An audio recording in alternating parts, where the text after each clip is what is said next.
Guillermo Cano Prize is an important one. It's named after a killed Colombian journalist years ago. And this is again the same message that we send, that freedom of expression serves society.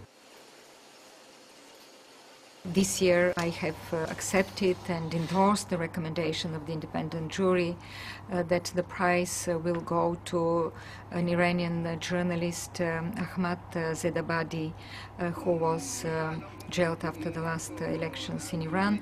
And I think that by this decision, both the jury and myself, we send a message of I would say of courage, a message of a defense of freedom of expression, independent of what the political circumstances in different countries might be. And it is also a message that a journalist should not be in jail because of the opinions.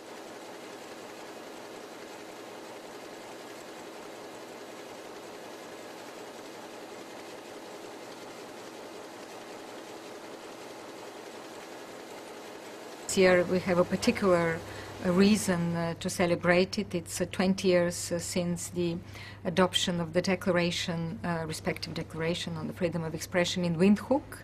It was symbolic because it was on the African continent. It was in a country which also was coming out of a long period of I would say, dependence and not being a free country. And it was also symbolic because they were journalists themselves that got together and adopted the Windhoek Declaration.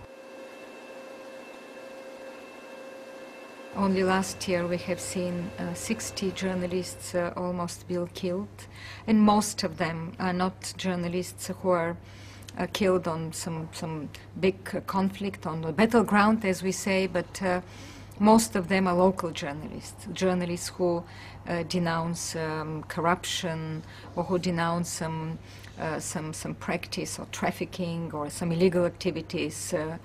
So this is, I believe, the most disturbing phenomenon that we're witnessing, and by defending them, by working with governments to denounce these perpetrators, by not accepting, by rejecting it strongly, and by raising very high the political commitments, I believe we are doing justice also in defense of this right.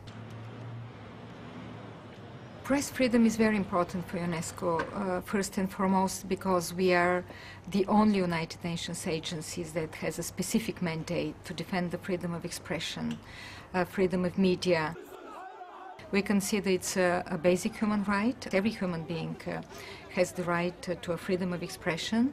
We consider it's important because if in a society there is an access to information and people are free to also express themselves, this creates a lot more possibility for inclusive societies, for equitable societies, for just societies, and finally for stable societies with the prospect of development. Many governments have to accept the importance of the freedom of expression in countries like post-conflict countries where we work, increasingly so, including in the acceptance of the freedom of expression, incorporating in their national policies and their overall, I would say, political culture, that those countries advance quicker than the others who reject this important right.